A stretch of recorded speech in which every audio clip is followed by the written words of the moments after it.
બનાસકાંઠા જિલ્લામાં તમામ તાલુકાની સાથે ધાનેરા તાલુકામાં યુરિયાનો સ્ટોક ન હોવાથી ખેડૂતોની સ્થિતિ દયનીય છે। વહેલી સવારથી વરસાદી માહોલ વચ્ચે ખેડૂતો યુરિયા ખાતર લેવા લાઇનમાં ઊભા છે।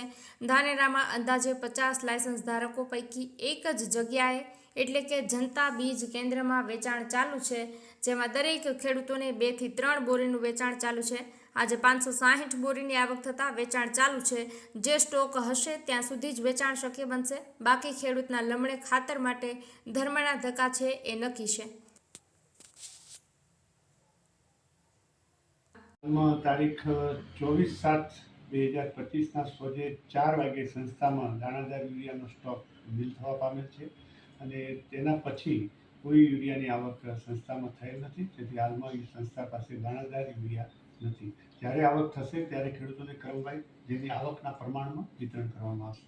સાથે સાથે હું દરેક ખેડૂત ભાઈઓને વિનંતી કરું છું કે સરકારશ્રી મારફત એક નેનો યુરિયા પ્રોડક્ટ નવીન સંશોધન કરેલ છે, જે 1 બોરી દાણાદાર યુરિયા બરાબર 1 બોટલ કામ કરે છે અને સરકારશ્રી મારફત તેને સબસિડીમાં વેચાણ કરવામાં આવે છે। બેનો 225 રૂપિયા ભાવે 112.50 રૂપિયા સબસિડીમાં આપવામાં, ખેડૂતને 112.50 પૈસામાં આપવામાં આવે છે। એનો નેનો યુરિયાનો સ્ટોક પૂરતા પ્રમાણમાં ઉપલબ્ધ છે। પાક ઉપર છંટકાવ કરવાનો હોય છે, છંટકાવ કર્યા પછી તેના ઉપર 7 થી 8 કલાક પાણી ન પડે એટલી જ કાળજી રાખવાની છે। સાથે સાથે એની અંદર વિકાસની દવા, નિંદામણની નાશક દવાઓ પણ કરી અને છંટકાવ કરી શકો છો, એટલે એક સાથે 3 કામો થઈ શકે છે।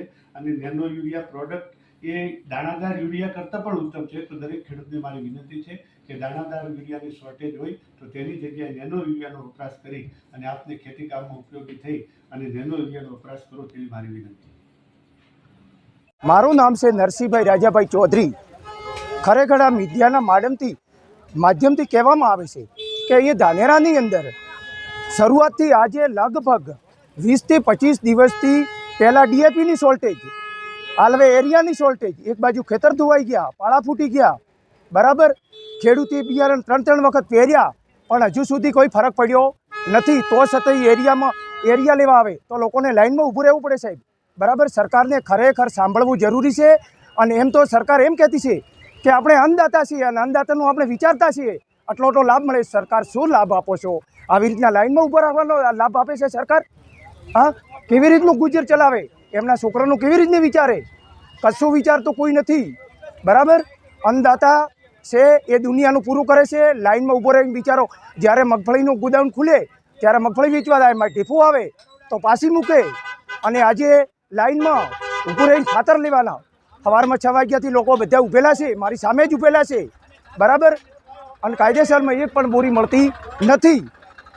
જનતા બીજ કેન્દ્ર આપણે સવારના 10 વાગે ઇફકો કંપનીનું યુરિયા આવ્યું હતું, અત્યારે આપણે ખેડૂતને લાઇન ટુ લાઇન આપીએ છીએ 2 થી 3 બોરી। અને સરકારશ્રીને અમારી રજૂઆત કે ખેડૂતને અત્યારે બાજરીની અંદર, મગફળીની અંદર જરૂરિયાત છે, એટલે સરકારશ્રીને ધાનેરા તાલુકામાં જથ્થો વધારે ફાળવવામાં આવે અને સરકારના નિયમ પ્રમાણે અમે વેચાણ કરીએ છીએ જનતા બીજ કેન્દ્રમાં। એટલે સરકારશ્રીને આપશ્રીને રિક્વેસ્ટ કરીએ કે જથ્થો વધારેમાં વધારે આપો એવી આપ સૌને વિનંતી છે। મારું નામ મહેમાન મોહમ્મદ સલીમ અબ્દુલભાઈ, જનતા બીજ કેન્દ્ર ધાનેરા।